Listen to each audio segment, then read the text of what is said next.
Mira, cuando fue de lanzar la iniciativa Yasuní TT, Alberto Acosta Espinosa le dijo al Ecuador que había Intermón Oxfam, una ONG, que nos iba a dar 700 millones anuales por no explotar el ITT. ¿Y dónde estuvieron 700 millones anuales? En 6 años se buscó recursos en el exterior para compensar la no explotación del ITT. ¿Dónde estuvieron los 700 millones de los que habló Alberto Acosta Espinosa? Y después le dejó una carta, y el día en que él salía del ministerio, el 13 de junio del 2007, le dejó una carta a Lenín Moreno, donde le decía que Oppenheimer estaba deseoso de aportar 3.000 millones anuales porque no se explota el ITT. Aquí está la carta. No sé si se puede ver. Aquí está la carta. Ahí está, dirigida a Lenín Moreno Garcés. ¿Sí? Y más arriba puedes tú ver. Voy a ver en qué parte está. En el primero. Ahí está. Por favor, le puedes ver el párrafo ahí. Ya. ¿Dónde estuvieron los 3.000 millones? ¿Dónde estuvieron? ¿Dónde estuvieron? Recaudaron 13 millones en 6 años. ¿Dónde estuvieron los 3.000 millones anuales? Solamente en esos 6 años se debió haber recaudado 18.000 millones de dólares. Y recaudaron 13. Que dejen de tomarle el pelo al Ecuador y ecuatoriano, tú ya te han tomado el pelo varias veces, ya. Y te van a convencer que no sé qué, que no sé cuánto, que esto es por salvar el planeta. ¿Cómo salvar el planeta? Pero vamos a partir de un ejemplo no consentido. Que el pueblo en esa irresponsabilidad dice que quede el crudo bajo tierra. ¿Cómo vamos a salir a pedirle a la comunidad internacional algo? Va a decir, ¿de qué me está pidiendo si ustedes mismos decidieron que esto se quede bajo tierra? Si se negocia con que el crudo todavía no está en tierra, está explotándose, pero no bajo tierra. No bajo tierra, porque todos los gobiernos y las empresas que pagarían esto van a decir que quiere que le dé por lo que ustedes decidieron. Ustedes decidieron húndase, señores. Pero además, cuando pedimos 3.600 millones de dólares por el ITT, que ya vamos viendo que fue una puchuela lo que pedían, 3.600, cuando vemos que ese campo vale 80.000 millones. Recaudaron 13 millones en 6 años, 2 meses, 10 días. Eso recaudaron. 13 millones. Pero le convencen al cual dice la candidata Erika Paredes. Le dice a toda la gente, no, pero es que ahora van a hacer un nuevo esfuerzo, porque ahora tienen más conocimientos y hay más facilidades para captar dinero de afuera. Mentira. Ahora hay menos facilidades que antes, porque el Acuerdo de París es menos protector de la naturaleza que fue el protocolo de Kioto. Y sin embargo no lo entienden. Y le toman del pelo al Ecuador. Y dice una cosa Cabo de Villa. Son gente que no vive feliz en la tierra en donde habitan. No viven felices. Y acá nos quieren hacer creer que viven felices en la selva. Si no tienen ni cómo cocer los alimentos, hacer cocción de los alimentos, no tienen vacunas, no tienen salud, no tienen acceso a lo básico que cualquier ser humano quiere tener en la vida. No cultivan cereales, legumbres, hortalizas. Su comida, como era la de los guaraní, comen carne cruda. Y por eso muchas veces se mueren. Entonces, ¿de qué están hablando? Y eso es lo que hay que preservar. Hace una declaración Leonidas Issa. Leonidas Issa que dice que hay que proteger más o menos la armonía que viven las comunidades Guaraní, Taromenane y Tagaeri. A ver, los Tagaeri, según los capuchinos, que son los que más conocen la zona, dicen que los Tagaeri ya no existen. ¿Quién lo dice? Miguel Ángel Cabo de Villa. Miguel Ángel Cabo de Villa dice, posiblemente ya fueron desaparecidos y las mujeres asimiladas por los Taromenane. Por lo tanto, no hay comunidad Guaraní, Tagaeri y Taromenane. Segundo, los Guaraní y los Taromenane son como enemigos. Por Dios, ¿por qué le mienten al Ecuador? Porque los Guaraní, que ya están vinculados a la civilización, los estafaban en su momento a los Taromenane. Porque los Taromenane necesitan hachas, machetes, necesitan ollas, necesitan una cantidad de cosas que no las pueden ellos fabricar y que las necesitan. Y también una cantidad de implementos y también de elementos para la subsistencia. Y claro, ellos no les cumplían, nunca les cumplían, por eso eran los enfrentamientos tribales, que lo culpaban al Estado que no ha hecho nada por evitar los enfrentamientos. Era el negocio de los Guaraní, los tenían de giles a los taromenanes. Esa es la razón del tema. Pero además, siguen con las barbaridades sobre el tema del Yasuní. El Yasuní son 1000, señores, amables ciudadanos y ciudadanas que me escuchan, saquen una calculadora sencilla. 1.670 millones de barriles hay de reservas probadas en el ITT. 1.670. Póngale la cifra un poquito más chiquita, 1.600 millones de barriles. Multipliquen por $50 el barril.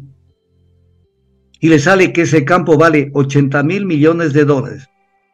Eso que vale con las reservas actualmente certificadas, porque esas reservas van a crecer. Voy a explicar esto. Cuando se comenzó la explotación petrolera en el Ecuador teníamos un número de reservas tales, X. Pero en la medida que se van trabajando los campos se van descubriendo más reservas, tanto que si partimos de las reservas que tuvimos cuando comenzó la Texaco y la Gulf a producir en el Ecuador, eso hubiera acabado en 10, 12, 15 años. Y estamos en el año 2023, a 51 años de que comenzó la explotación petrolera y todavía hay reservas. Entonces, las reservas de 1.670 millones del ITT no son las finales, son iniciales y están certificadas por Ryder Scott, una empresa primer nivel en el mundo en materia de certificación de reservas. Entonces saquen la cifra y eso lo quieren cambiar a cambio de ¿qué? Pero lo dice ISA hoy, que le estaba leyendo, es para protección ambiental del planeta todavía. Si la protección ambiental del planeta es dejando de emitir gases de efecto invernadero, dejemos de respirar los seres humanos, matemos todas las vacas que tenemos, porque las vacas son de los animales el que más emite gases de efecto invernadero.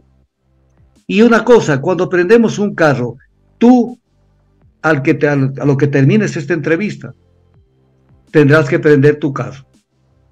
Y si yo tengo que salir, tengo que prender mi carro. En ese momento estoy contaminando al planeta. No en el Yasuní. O sea, un cuento pero que no tiene patas ni cabeza. Y a la gente lo convence de eso, pero este es el tiro de gracia a la dolarización. Ahora, si el pueblo quiere hacerse un harakiri y cree en los cuentos y en estos mitos, que aquí hay otro mito que es importante. Este fin de semana me puse a ver algunos programas de estos programas que se ve documentales sobre naturaleza y etc. cosas, National Geographic. Y en uno de los programas yo me reía porque decía, en una comunidad X de un país X, no del Ecuador, alguien explicaba y decía, porque tenemos la zona más mega diversa del planeta. Y yo me reía y decía, esto también nos dicen a nosotros, que el Yasuní es la zona más mega diversa del planeta. Y si les preguntamos a los brasileños, dicen que ellos la tienen. Los nicaragüenses dicen que ellos la tienen. Los costarricenses dicen que ellos la tienen. O sea, el mito por sobre cualquier realidad. Pero además una cosa, ¿cómo vamos a generar recursos frescos al fisco? Recursos frescos al fisco para sostener la dolarización, porque no tenemos máquina de hacer billetes, entiéndanlo. Y si entramos en una sucretización o con la moneda que sea, sencillamente los gobiernos se sienten cómodos, porque con una sucretización hay un pedido de alzas salariales, le dan nomás el alza salarial, pero vienen las devaluaciones y entonces la capacidad adquisitiva se resiente y cada vez adquieren menos productos con el dinero que les da la moneda local.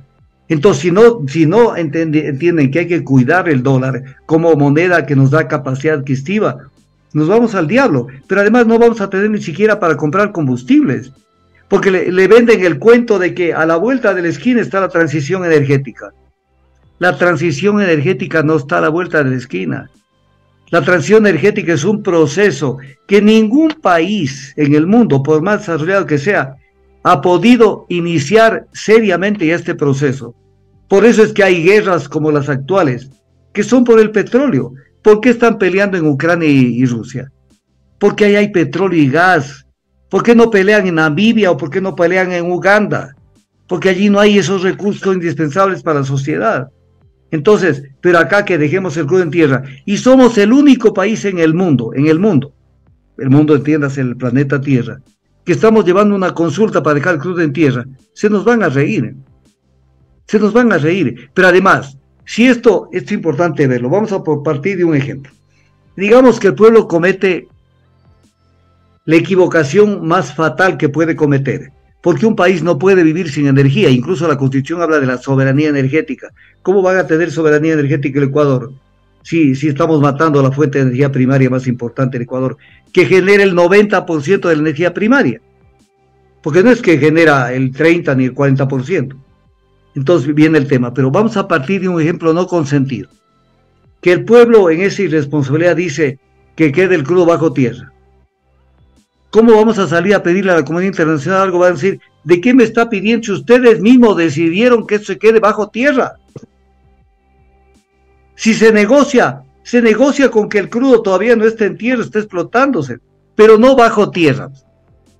No bajo tierra, porque todos los gobiernos y las empresas que pagarían esto van a decir que quiere que le dé por lo que ustedes decidieron. Ustedes decidieron húndase, señores. Pero además, cuando pedimos 3.600 millones de dólares por el ITT, que ya vamos viendo que fue una puchuela lo que pedían, 3.600, cuando vemos que ese campo vale 80.000 millones. Recaudaron 13 millones en 6 años, 2 meses, 10 días. Eso recaudaron, 13 millones. Pero le convencen al cual dice la candidata Erika Paredes, le dice a toda la gente, no, pero es que ahora van a hacer un nuevo esfuerzo, porque ahora tienen más conocimientos y hay más facilidades para captar dinero de afuera. Mentira. Ahora hay menos facilidades que antes, porque el Acuerdo de París es menos protector de la naturaleza que fue el protocolo de Kioto. Y sin embargo no lo entienden y le toman del pelo al Ecuador. Mira, cuando fue de lanzar la iniciativa Yasuní TT, Alberto Acosta Espinosa le dijo al Ecuador que había Intermón Oxfam, una ONG, que nos iba a dar 700 millones anuales por no explotar el ITT.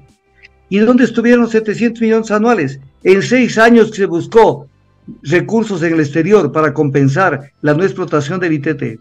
¿Dónde estuvieron los 700 millones de los que habló Alberto Acosta Espinosa? Y después le dejó una carta, y el día en que él salía del ministerio, el 13 de junio del 2007, le dejó una carta a Lenín Moreno, donde le decía que Oppenheimer estaba deseoso de aportar 3.000 millones anuales porque no se explota el ITT. La tengo a la carta. ¿Y qué pasó con eso? ¿Qué pasó con eso? Absolutamente nada. Espérame un segundito, por favor. Como se dice vulgarmente, a propósito de lo que estoy diciendo, la dejé aquí porque estaba trabajando un tema. Aquí está la carta. No sé si se puede ver. Aquí está la carta. Ahí está, dirigida a Lenín Moreno Garcés. ¿Sí? Y más arriba puedes tú ver. Voy a ver en qué parte está. En el primero. Ahí está. Por favor, le puedes ver el párrafo ahí. Ya. ¿Dónde estuvieron los 3.000 millones? ¿Dónde estuvieron? ¿Dónde estuvieron? Recaudaron 13 millones en 6 años.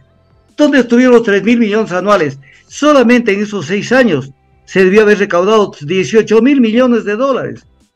Y recaudaron 13. Que dejen de tomarle el pelo al Ecuador y ecuatoriano, tú ya te han tomado el pelo varias veces, ya. Y te van a convencer que no sé qué, que no sé cuánto, que esto es por salvar el planeta. ¿Cómo salvar el planeta? Si estamos consumiendo. El tema, en el consumo de combustibles es donde se emite el CO2, no en la producción petrolera. Pues tienen que entenderlo. Y el tema de los indígenas, lo he dicho millón veces, es un grado de deshumanización, no acercarse a los, en el caso de que existan, mira que lo pongo hasta como un condicionante, en el caso de que existan, no acercarse a los pueblos no contactados, es una expresión de deshumanización, porque ellos, como dicen los monjes capuchinos, necesitan de nosotros. Y dice una cosa Cabo de Villa, son gente que no vive feliz en la tierra, en donde habitan, no viven felices, y acá nos quieren hacer creer que viven felices en la selva, si no tienen ni cómo cocer los alimentos, hacer cocción de los alimentos, no tienen vacunas, no tienen salud, no tienen acceso a lo básico que cualquier ser humano quiere tener en la vida, no cultivan cereales, legumbres, hortalizas, su comida, como era la de los guaraní, comen carne cruda, y por eso muchas veces se mueren.